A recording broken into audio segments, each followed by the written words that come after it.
Aku meringkuk erat di tempat tidur, terbungkus berlapis-lapis selimut seperti kepompong. Tapi itu sama sekali tidak menghentikan rasa menggigil. Kepalaku berdenyut-denyut, tenggorokanku perih, dan panas seperti baru saja menelan segenggam kerikil. Di luar, angin menderu dengan dingin yang menusuk tulang, yang hanya datang di dekat laut, lembab dan menusuk. Angin menyelinap melalui celah-celah bingkai jendela dan menampar wajahku dalam semburan tajam yang menyengat. Aku belum beranjak dari tempat tidur sepanjang hari. Bahkan meraih seteguk air terasa seperti upaya seluruh tubuh.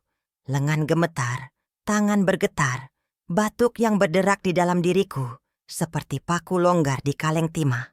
Tiba-tiba, dentang, panci dan wajan terdengar dari dapur, diikuti oleh suara tidak sabar Jason yang membelah kesunyian seperti pisau.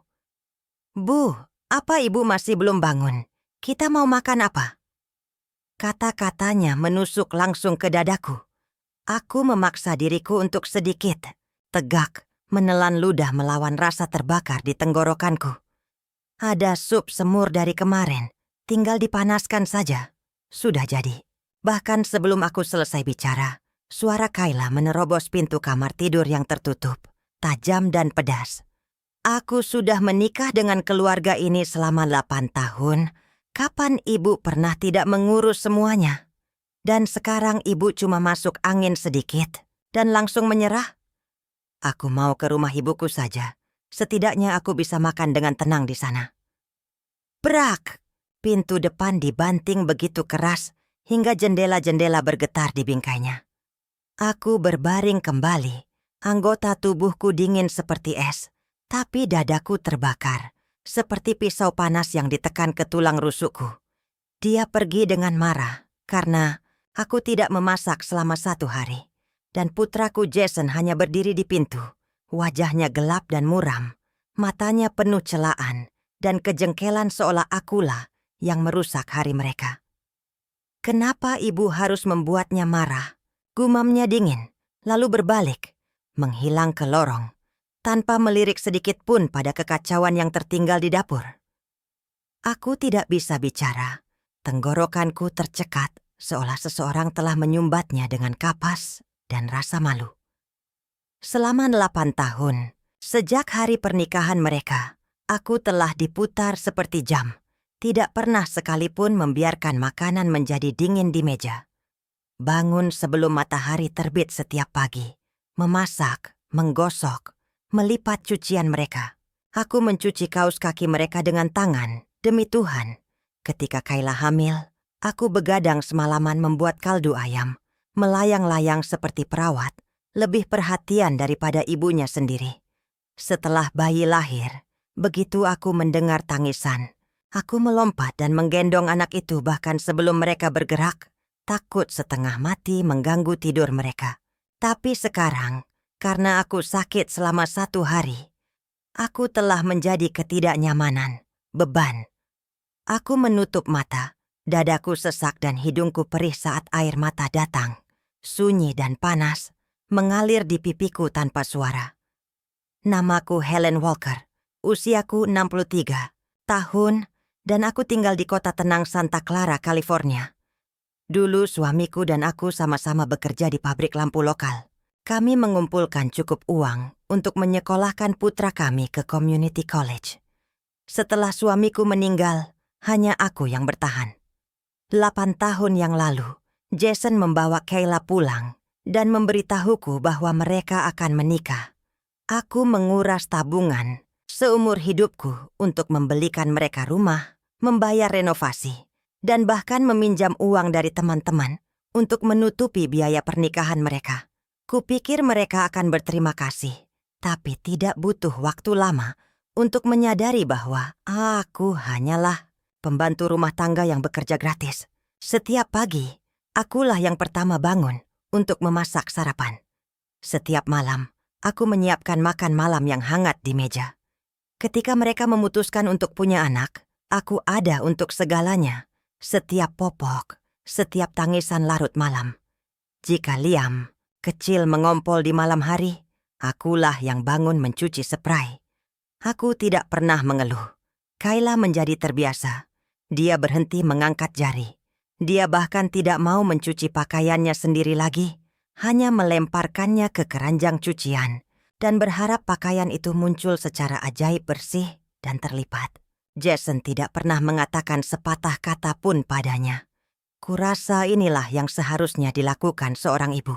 Dan aku mencoba untuk melawan, untuk angkat bicara. Aku ingat suatu malam musim dingin, Liam demam tinggi. Aku membawanya ke UGD dan duduk di sana sepanjang malam, memegang tangan kecilnya yang berkeringat sementara mesin-mesin berbunyi bip dan berdengung. Ketika kami akhirnya sampai di rumah di pagi hari, aku pingsan di sofa, mantel masih terpasang, dan tertidur. Ketika aku bangun, Kayla berdiri di ruang tamu dengan tatapan yang bisa memecahkan batu. "Serius, Bu? Ibu tidak bersih-bersih? Lihat tempat ini, berantakan sekali." Dia menusukkan jarinya ke arah beberapa bungkus makanan ringan kosong di meja. Kopi seolah aku baru saja menghancurkan hidupnya. Tenggorokanku tercekat. Aku menjelaskan, nyaris berbisik. "Aku membawa Liam ke sana tadi malam. Aku terlalu lelah. Mungkin sudah waktunya kamu juga membantu sedikit." Dia memutar matanya dan tertawa getir. "Oh, tolonglah. Kami bekerja sepanjang hari. Jika kita semua berhenti melakukan sesuatu hanya karena lelah, kita tidak akan pernah makan, kan?" Dan dengan itu dia menatapku tajam dan menyerbu kembali ke kamarnya, membanting pintu di belakangnya. Aku mengatupkan gigiku begitu keras hingga rahangku sakit. Tinjuku terkepal begitu erat hingga kuku menancap di telapak tanganku. Tapi pada akhirnya, aku tidak berdebat. Aku hanya bangkit dan mulai memunguti sampah. Hari itu, aku belajar untuk menutup mulutku, menelan semuanya, dan tetap diam. Tapi hari ini aku tidak bisa melakukannya lagi. Aku demam, tenggorokanku terasa seperti kawat berduri. Seluruh tubuhku sakit seperti baru saja diperas. Aku hanya ingin satu hari, hanya satu, untuk beristirahat. Dan bahkan itu terlalu banyak untuk diminta. Rumah menjadi sunyi, jenis kesunyian yang berdengung dengan kebencian. Aku masih bisa mendengar gema Kayla membanting pintu depan. Suara Jason, dingin dan singkat, masih terngiang di telingaku. Setiap kata terasa seperti pisau yang menyelinap di bawah tulang rusukku. Apa yang harus kulakukan? Dari dapur, keran masih menetes. Aku berdiri di wastafel menggosok panci yang belum selesai kucuci tadi malam ketika aku mendengar Kayla berjalan terseok-seok, sandal beradu dengan ubin. Dia menatapku sekilas. "Bukankah kemarin ibu bilang terlalu sakit untuk bergerak?" Aku tidak menjawab, hanya meletakkan tutup bersih di atas panci dan meraih beberapa kentang dari lemari es. Dia mengambil secangkir kopi dari lemari es dan melontarkan kalimat lain dari bahunya.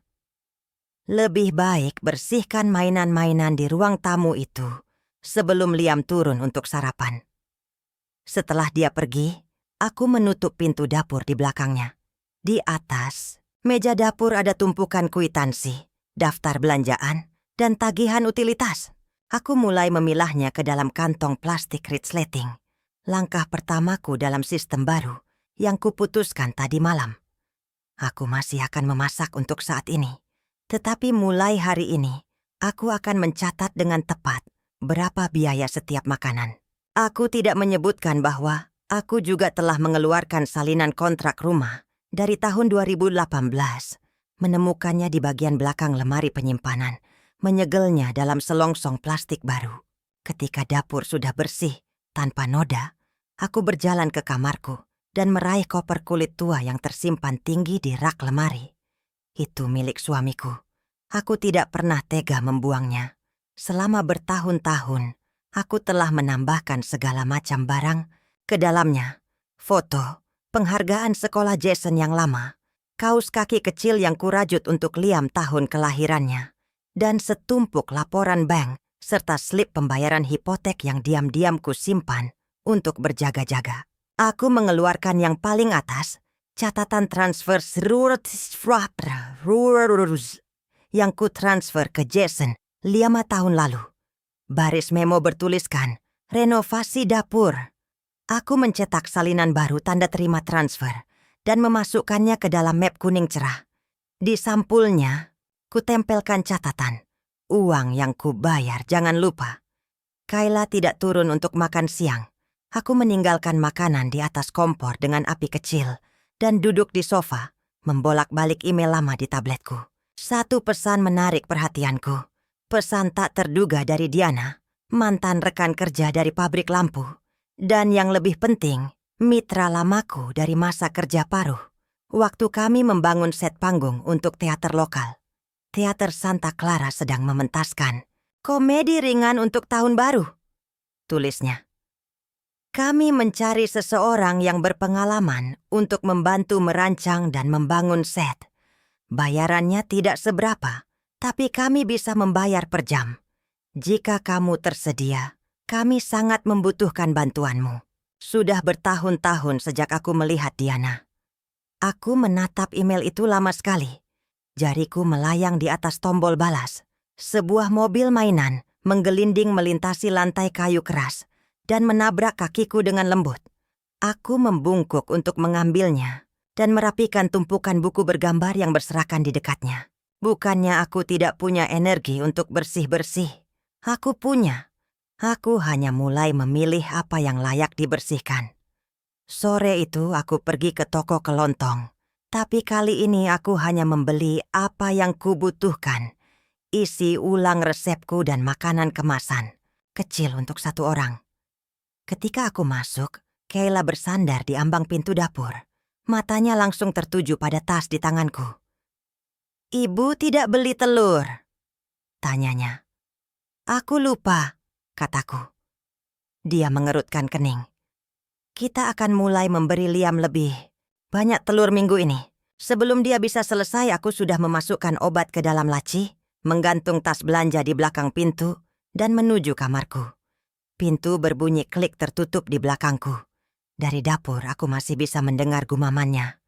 Ingatan Helen benar-benar semakin buruk akhir-akhir ini. Aku duduk di tepi tempat tidurku dan membuka map kuning itu lagi. Di atasnya ku tempelkan catatan baru. Hari ini jam mulai berdetak. Bau hangus samar tercium dari dapur. Aku tidak bergerak. Desisan lembut sup mendidih sampai ke telingaku melalui dinding. Baru setelah suara Jason terdengar, "Bu, apa makan malam sudah siap?" Barulah aku akhirnya berdiri untuk mematikan kompor. Makan malam berjalan seperti biasa. Liam menumbuk kacang polong dengan sendok. Kayla menggulir ponselnya. Dan Jason mengeluh lagi bahwa pastanya terlalu keras. Aku tidak menjawab. Aku hanya membersihkan piring-piring dan membawanya ke dapur. Saat itulah Kayla akhirnya berbicara. Nadanya semalas biasanya. "Oh ya Helen, bukankah ibu bilang ada teman kerja lama yang memintamu membantu urusan panggung? Ibu tidak benar-benar berpikir untuk melakukannya kan?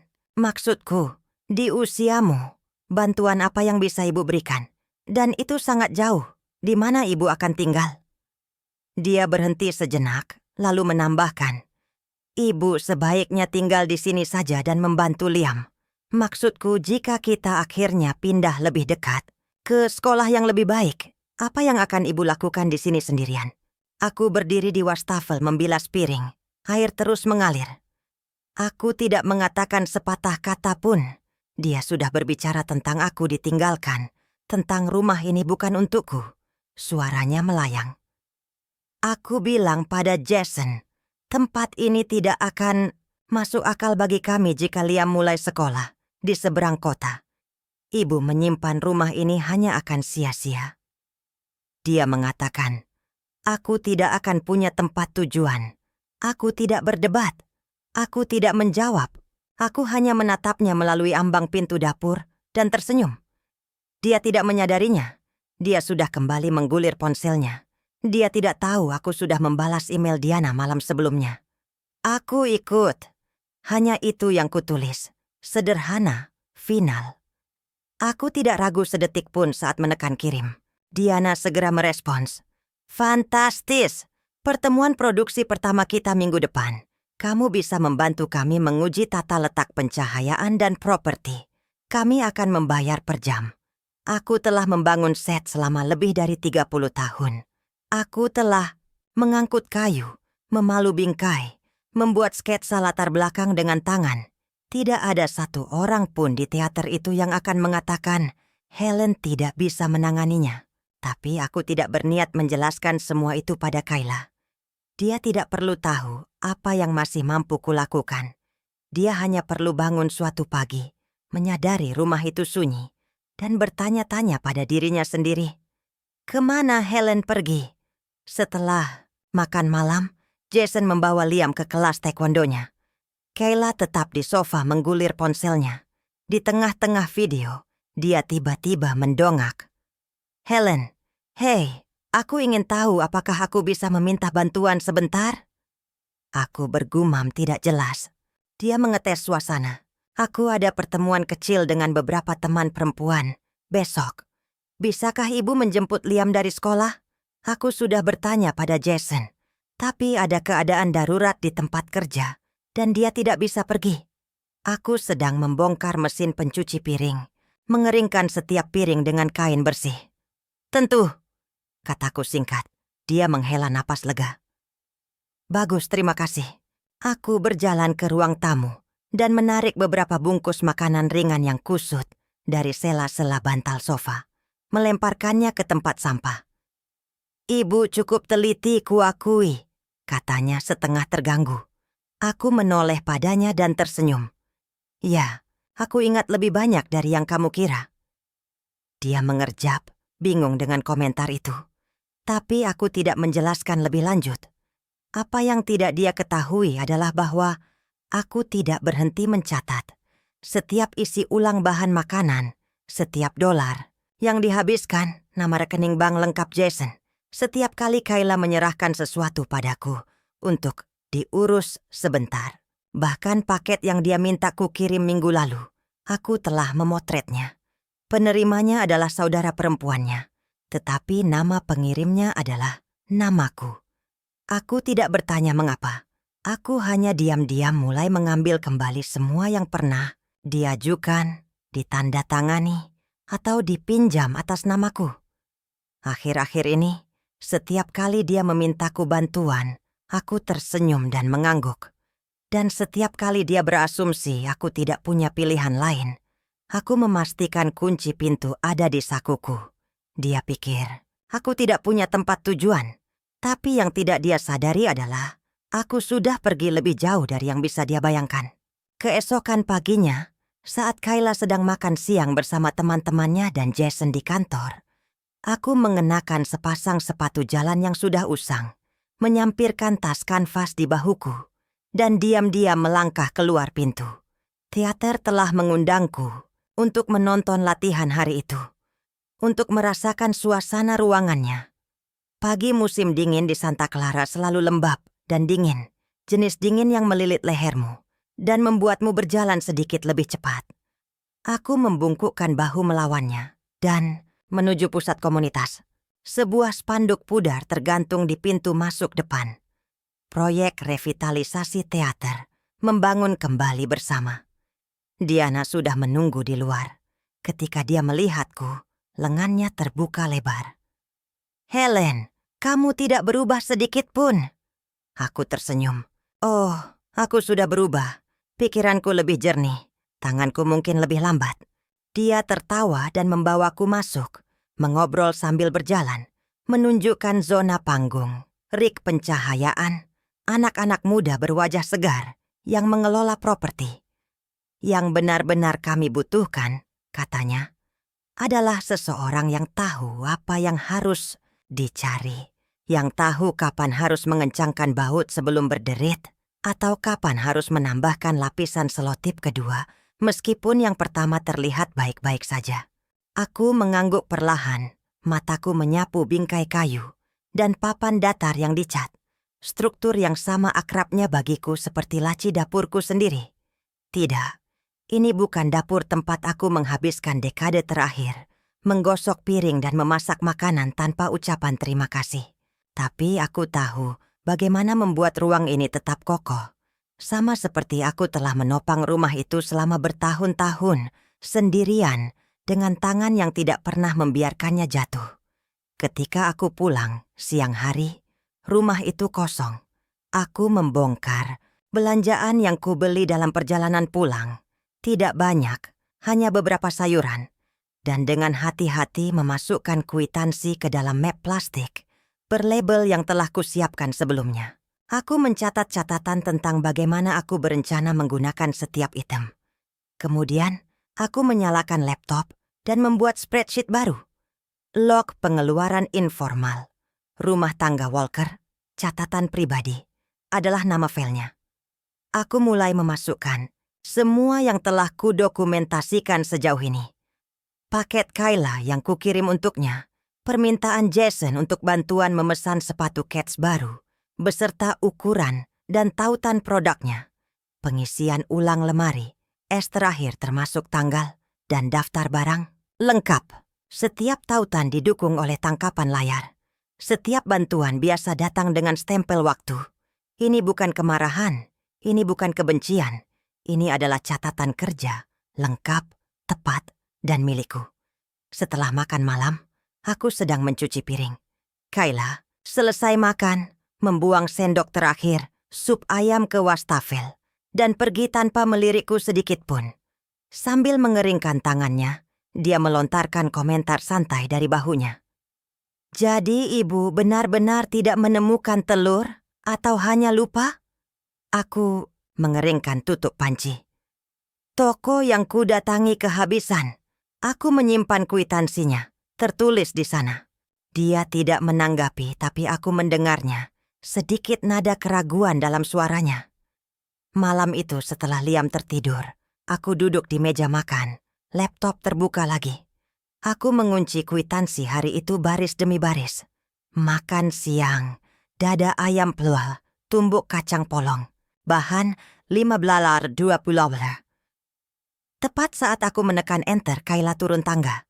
Langkah kakinya luar biasa ringan, seolah dia tidak ingin diperhatikan. Dia berdiri di belakangku sejenak sebelum akhirnya berbicara. Ibu sudah mencatat semua ini. Untuk apa? Aku tidak berbalik. Aku hanya mengulurkan tangan dan menutup jendela melawan hawa dingin. Aku hanya ingin semuanya jelas, kataku. Dia menarik napas tajam, suaranya meninggi. Apa ibu sedang memeriksa kami? Aku tidak menjawab pertanyaan itu. Aku mendongak dan bertanya dengan datar. Terakhir kali kamu menggunakan kartu itu milikku kan? Kamu menggunakannya untuk membeli controller game baru untuk Liam, kan? Dia terdiam, terkejut. Dan untuk sekali ini dia tidak punya apa-apa untuk dikatakan. Aku melangkah ke dapur dan membuka lemari es, mengeluarkan daging sapi yang direndam semalam.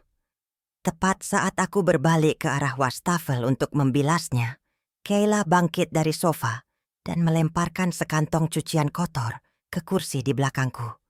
Helen, bisakah kamu memasukkan ini ke mesin cuci? Kami akan segera pergi. Aku menatap tas itu selama beberapa detik, lalu berbalik untuk melihat wastafel. Air sudah mendidih, uap mengaburkan kacamataku. Aku melepasnya dan menyeka lensa dengan ujung lengan bajuku. Lalu dia menambahkan, ngomong-ngomong, apa ibu sedikit murung akhir-akhir ini? Jason berkata, ibu hampir tidak pernah berbicara. Dengar, kami mengerti ibu lelah, tapi jika ibu tidak melakukan hal-hal ini, siapa lagi? Jason masih berdiri di dekat pintu ruang makan, memainkan ponselnya. Iya, Bu. Jangan membuat semuanya jadi emosional. Ini bukan perusahaan. Tidak ada yang meminta laporan terperinci. Aku terus menyeka kacamataku. Lebih lambat sekarang. Bu, apa yang ibu lakukan? Tanya Kayla. Sedikit kesal dalam suaranya. Aku tidak menjawab. Panci terlepas dari tanganku dan jatuh ke wastafel. Air mendidih terciprat. Beberapa tetes mengenai gaun barunya. Dia melompat mundur. Ekspresinya langsung berubah. Apa ibu sengaja melakukannya? Aku menatapnya, benar-benar menatap. Kayla, kataku pelan. Pernahkah terpikir olehmu bahwa panci ini mungkin tidak pernah menjadi tugasku untuk mencucinya sejak awal? Dia membeku. Alis Jason berkerut. Apa maksudnya itu, Bu? Aku meletakkan kain lap, suaraku datar. Maksudku, kalian makan tanpa mengucapkan terima kasih. Kalian menempatkan tagihan dan pembelian atas namaku. Sekarang kalian melemparkan panci kotor ke arahku, seolah itu memang pekerjaanku. Aku telah memasak lebih banyak makanan, mencuci lebih banyak pakaian, dan membayar lebih banyak barang selama 8 tahun ini daripada kalian berdua. Tapi aku bukan pembantumu. Kayla membuka mulutnya. Helen, apa kamu menopause? Aku tertawa tiba-tiba. Apakah aku menopause atau tidak, itu tidak penting. Yang penting adalah ini. Mulai hari ini, aku tidak akan membayar pengeluaran kalian lagi. Dan aku tidak akan mencuci apapun yang bukan milikku. Nada suara Jason menajam. Bu, ayolah, jangan seperti ini. Aku lebih tenang daripada kalian berdua, kataku. Keheningan menyelimuti dapur. Dari tangga, suara kecil memecah kesunyian. Liam mengintip ke bawah, matanya terbelalak. Nenek, apa nenek marah? Aku berjalan mendekat dan dengan lembut mengusap rambutnya. Tidak, sayang. Nenek baru saja akhirnya mengerti sesuatu. Apa? Tanyanya. Bahwa sudah waktunya nenek mengurus diri nenek sendiri. Setelah makan malam, aku kembali ke kamarku, melepaskan celemekku, dan duduk di tepi tempat tidur. Aku mengambil ponselku. Pesan dari Diana masih terbuka. Latihan secara resmi dimulai minggu depan. Kamu akan mengelola area properti di belakang panggung. Peralatannya agak ketinggalan zaman, tapi kamu lebih bisa diandalkan daripada peralatan apapun yang kami miliki. Aku mengetik balasan. Aku akan datang tepat waktu. Selasa pagi pukul 7 Xiaolu, aku mengenakan kemeja kerja biru tua, mengikat rambutku menjadi ekor kuda rendah, dan mengambil tas perkakas kanvasku dari lantai atas. Kayla berseru, Helen, mau kemana? Akhir-akhir ini ibu sering keluar. Berdiri di dekat pintu, aku mengenakan sepatuku. Hanya mengurus sesuatu. Aku akan kembali sebelum makan malam. Dia tidak mendesak. Akhir-akhir ini, dia menjadi lebih pendiam, lebih berhati-hati. Terutama setelah Jason melihat sekilas buku besarku malam sebelumnya. Dan bergumam, Bu, jangan terlalu paranoid. Saat itulah aku menyadari bahwa mereka lebih suka percaya aku bereaksi berlebihan daripada menghadapi kenyataan bahwa aku sudah mulai bangun. Teater komunitas Santa Clara terletak di belakang pusat lingkungan yang sederhana. Panggungnya adalah kotak hitam tua. Rig pencahayaannya tampak seperti sesuatu yang diselamatkan dari tahun 90-an. Tapi begitu aku melangkah masuk, semuanya menjadi fokus. Tidak ada piring, tidak ada tagihan, tidak ada yang memberitahuku aku harus melakukan ini atau itu. Diana datang dan memelukku erat. Kamu terlihat lebih muda dari terakhir kali aku melihatmu. Aku menyeringai. Mungkin karena aku tidak memakai celemek. Kami mulai dengan papan datar pertama. Hanya bingkai dan sedikit wallpaper yang tergulung. Aku menyegel tepinya dengan selotip sementara salah satu asisten yang lebih muda meraba-raba di dekatnya. Dia memperhatikanku bekerja, lalu bersiul pelan. Kamu benar-benar hebat dalam hal ini. Pekerjaan ini tidak membutuhkan bakat, kataku.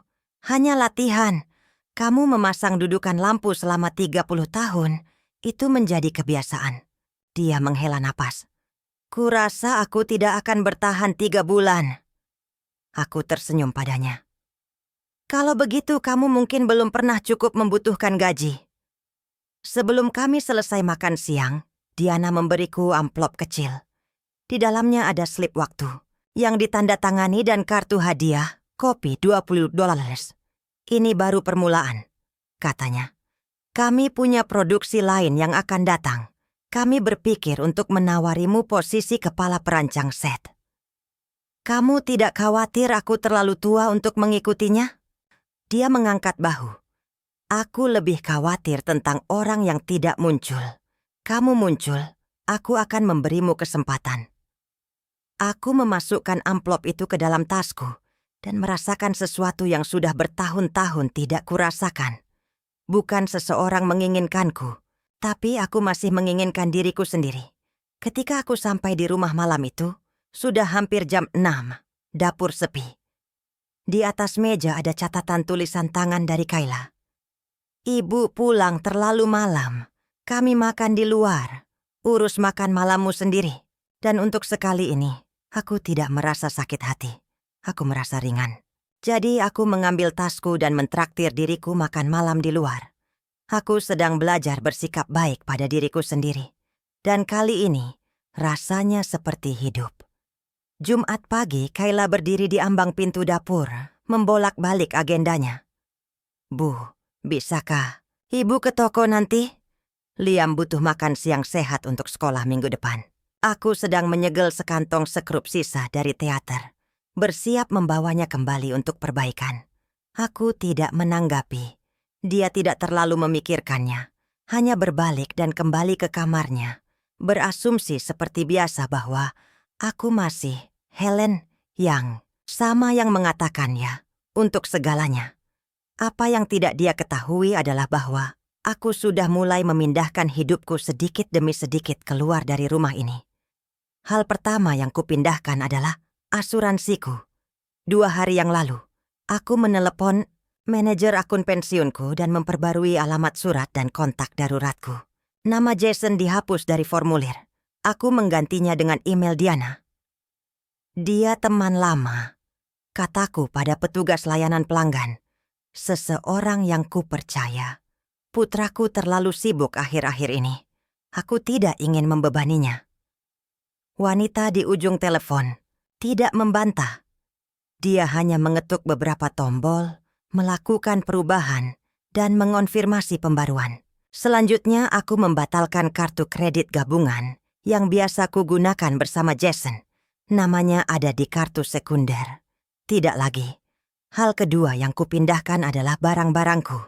Aku menurunkan koper coklat tua dari atas lemariku.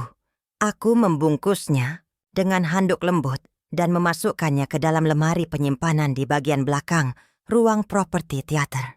Tidak ada yang bertanya mengapa aku membawa koper ke tempat kerja.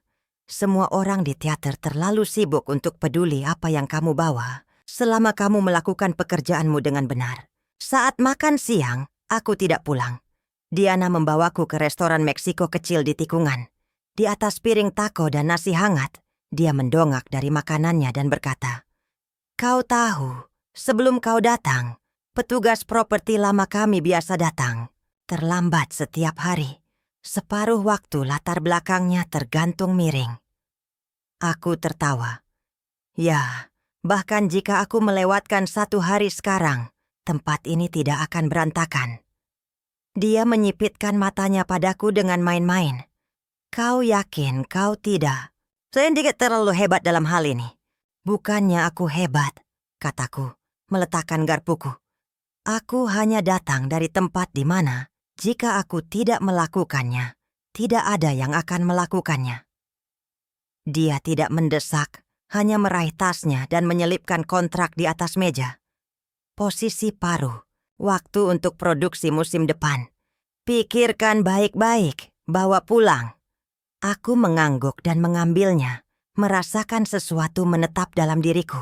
Bukan kegembiraan, bukan kegugupan, hanya ketenangan. Seperti sesuatu akhirnya mulai pas pada tempatnya. Sore itu ketika aku sampai di rumah, Kayla sedang di balkon menjemur pakaian. Dia tidak melihat apa yang kubawa masuk, sebuah map tebal yang tertutup rapat. Di dalamnya ada dokumen-dokumen yang diam-diam kukumpulkan. Catatan kontribusi keuanganku untuk rumah, tangkapan layar transfer bank dari pembelian, dan kartu rekening tabungan yang masih atas namaku. Jason tidak tahu tentang rekening itu. Masih ada $20,000 di dalamnya. Uang yang kukumpulkan dengan susah payah bekerja 3 pekerjaan setahun setelah dia dan Kayla bertunangan. Mereka tidak pernah bertanya berapa banyak yang kumiliki. Mereka hanya berasumsi aku akan memberikan segalanya. Tapi mulai hari ini, kartu itu milikku lagi. Aku akan mengaktifkannya kembali. Dan setiap transaksi dicatat hanya untuk mataku. Minggu, pagi sinar matahari menyinari lantai dapur. Hangat dan miring seperti berkah yang tenang. Aku baru saja duduk dengan teko kopi ketika bel pintu berbunyi. Jason berdiri di sana, ekspresinya kaku. Di belakangnya ada Kayla menggendong Liam. Wajahnya kuyu karena kelelahan. "Bu," kata Jason, "bisakah kita bicara sebentar?" Aku mengangguk dan membiarkan mereka masuk ke dapur. Mereka bertukar pandang begitu duduk. Jason berbicara lebih dulu. "Apakah ibu, membatalkan kartu kredit sekunder baru-baru ini?" Aku meletakkan cangkir kopiku dan menjawab dengan datar. "Ya, aku tidak ingin itu terikat dengan namaku lagi." Wajah Kayla langsung menegang. "Helen, ibu bahkan tidak memberitahu kami. Kami mencoba membayar kemarin dan kartunya ditolak." Aku menatapnya langsung. "Itu bukan masalahku." Keheningan menyelimuti seperti kabut tebal. Jason mencoba menenangkannya. "Kami tidak marah. Kami hanya... Jika ada sesuatu yang terjadi, mungkin kita bisa membicarakannya." "Oh, ada sesuatu yang terjadi," kataku, setenang biasanya. "Rumah ini, aku membayar sebagian besarnya. Aku menutupi sebagian besar uang muka dan membantu melunasi pinjamanmu. Aku tidak mengusirmu, tapi aku mengambil kembali apa yang menjadi milikku. Apa yang kuberikan kontribusinya. Sudah waktunya itu diakui." Kayla menyipitkan matanya. "Apa maksudnya itu? Ibu ingin mengubah kepemilikan. Ibu mencoba mengambil kembali rumah itu?" Aku membuka laci dapur dan meletakkan map bening di atas meja. Di dalamnya ada salinan, lusinan, tanda terima transfer, laporan bank, tangkapan layar lama dengan anotasi bertanda waktu. "Ini," kataku, "adalah transfer yang kulakukan untuk uang mukamu. Ini kawat yang kukirim untuk renovasi dapur. Dan ini," aku mengetuk halaman terakhir, "adalah pembayaran hipotek yang kututupi untuk tahun pertamamu di sini." Jason menatap ke bawah, tertegun. Dia tidak pernah meluangkan waktu untuk melihat angka-angka ini sebelumnya. "Aku tidak menyimpan ini karena aku ingin mendapatkan sesuatu kembali," kataku lembut. "Aku menyimpannya untuk mengingatkanmu. Rumah ini telah berdiri selama 8 tahun. Dan selama 8 tahun itu, aku telah memasak makanan, mencuci piring, mengasuh anakmu. Tapi namaku tidak ada di akta." "Ah." Kayla mendengus, suaranya tajam. "Jadi apa? Ibu ingin namamu ditambahkan. Ibu ingin tempat itu diserahkan." Aku berdiri dan menyelipkan map itu ke arah mereka. "Tidak, aku tidak meminta apapun. Aku hanya sudah selesai menanggung konsekuensi dari keputusan yang kalian buat. Mulai bulan depan, aku tidak akan membayar sepeser pun lagi untuk gas, listrik, atau air. Hipotek, kalian yang akan menanganinya. Program sepulang sekolah Liam, itu urusan orang tuanya." Jason membuka mulutnya. "Bu, hanya saja, kami kadang-kadang kekurangan uang." "Aku tahu," kataku, meliriknya. "Tapi itu bukan tanggung jawabku lagi. Siapa yang menggosok panci? Siapa yang membayar tagihan? Sudah waktunya itu menjadi jelas." Rahang Kayla mengeras. Jason tampak seperti sedang mencari pegangan. Lalu Liam melepaskan diri dari Kayla dan berlari ke arahku, melingkarkan lengannya di kakiku. Nenek tidak pergi kan?" Aku berjongkok dan mengusap rambutnya. "Belum, sayang. Nenek hanya tidak akan menjadi orang yang semua orang limpahkan bebannya lagi." Setelah mereka pergi, aku kembali ke dapur, menyegel kembali dokumen-dokumen itu di mapnya, dan menguncinya di laci kamar tidurku. Bukan karena aku menyembunyikan sesuatu, tapi karena kali ini aku tahu persis apa yang kulindungi. Malam itu, Kayla mencuci piring. Jason mengepel lantai. Rumah itu sunyi, sangat sunyi, seolah tidak ada yang benar-benar tinggal di sana. Dan untuk pertama kalinya, aku duduk di sofa dan menonton seluruh episode acara TV. Tidak melirik kompor, tidak memeriksa apakah lemari es perlu diisi ulang. TV diputar tanpa penonton. Aku duduk di sana, buku besar di pangkuanku, terbuka di halaman terakhirnya. Di bagian atas, kutulis tanggalnya. Lalu aku menggambar satu garis di bawahnya. Dan setelah itu aku tidak menulis apa-apa. Bukan karena aku tidak bisa, tapi karena tidak ada lagi yang perlu dilacak. Apa yang perlu diberikan, telah kuberikan. Apa yang layak disimpan, telah kusimpan. Buku ini seharusnya sudah ditutup sejak lama. Bu, bisakah kita bicara? Suara Jason datang dari ambang pintu dapur. Di tangannya sepucuk surat. Dia melangkah, mendekat dan meletakkannya di atas meja di depanku. Pemberitahuan resmi dari bank. Nama Kayla secara resmi dihapus dari kartu kredit sekunder. Aku mendapat ini hari ini, katanya. Apakah ini benar-benar terjadi? Aku melihat ke bawah pada surat itu. Ya, aku memberitahu bank. Itu hanya konfirmasi mereka. Dia menggosok telapak tangannya. Suaranya lebih pelan sekarang. Jadi ibu serius? Ibu benar-benar mundur? Aku menatapnya dan mengangguk lembut. Tapi ibu bilang ibu hanya mengatur barang-barang. Katanya, nadanya meninggi. Ibu bilang ini hanya tentang membereskan semuanya. Aku menutup buku besar dan menatap matanya. Aku sudah membereskannya. Suara Karen menetes bergema dari dapur, lembut, stabil, seperti jam yang terus berdetak. Dia menatap surat itu, bibirnya terkatup rapat. Lalu dia menatapku lagi, gelisah. Apa ibu marah pada kami? Aku tidak menjawab, karena aku tidak marah. Kemarahan berarti aku masih cukup peduli untuk menginginkan perubahan, untuk berjuang, untuk memperbaiki. Tapi sekarang aku hanya ingin keluar. Kayla tidak berbicara denganku sepanjang hari. Dia juga tidak memasak makan malam. Dapur tetap kosong. Jason memesan makanan bawa pulang. Mereka bertiga makan dalam diam. Liam, anak manis itu, menyelipkan sepotong nugget ayam ke sudut kotak dan berbisik padaku. Nenek, ini untuk nenek. Aku menggelengkan kepala. Terima kasih sayang, tapi nenek tidak lapar. Dia mendorong kotak itu ke arahku. Nenek selalu bilang, membuang-buang makanan itu tidak baik. Aku tersenyum dan mengelus rambutnya. Malam itu di bawah cahaya lampu meja yang hangat di kamarku, aku menandatangani kontrak paruh waktu dari teater. Itu harus dikembalikan besok pagi. Sore berikutnya aku menutup pintuku dan menyegel amplop terakhir. Sebuah daftar, bukan untuk mereka tapi untuk diriku sendiri. Di bagian bawah, dengan goresan tegas, kutulis 4 kata. Tidak ada lagi tab terbuka. Aku meninggalkan kunci rumah di meja dapur. Di sebelahnya catatan tulisan tangan sederhana. Aku tidak menginginkan rumah itu. Apa yang kuberikan padamu sebelumnya, anggap saja sebagai hadiah. Mulai sekarang, hidup terpisah, tanggung jawab terpisah. Helen, 2 hari kemudian, aku duduk di balkon apartemen baruku, menyesap secangkir teh yang kuseduh hanya untuk diriku sendiri. Sinar matahari menghangatkan lututku.